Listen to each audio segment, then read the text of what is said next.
সেটাকে কোনদিন সঙ্গে নিয়ে চলবে না।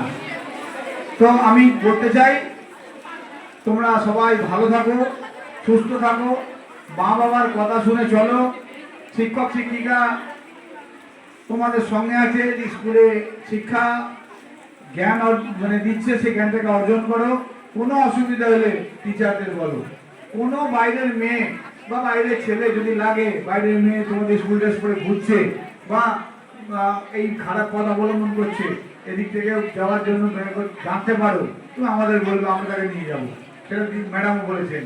এবং আমি কেন বললাম ম্যাডামকে, আমি কেন এখানে আনলাম, ম্যাডাম একটি মহিলা, সে একটা উদাহরণ যে একটা মেয়ে হয়ে বিএসএফ এ চাকরি করছে। এবং আমাদের এই স্টাফ, আমি বলি একটু মন দিয়ে শোনো এই কথাটা, একদিন 272 জন বাংলাদেশি আমাদের কাছে ধরা পড়েছে। তাদের আমরা সমস্ত ডকুমেন্টেশন যখন করি, সকাল থেকে শুরু করে, সকাল 7টা থেকে শুরু করে রাত্রির 4টে বেজে গেছে, তখনও তারা কাজ করে যাচ্ছে।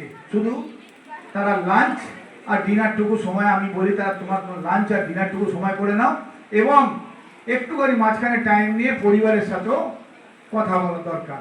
শুধু বিএসএফ এর কাজ করলাম, বাংলাদেশিদের লিখলাম, তাই বললে হবে না।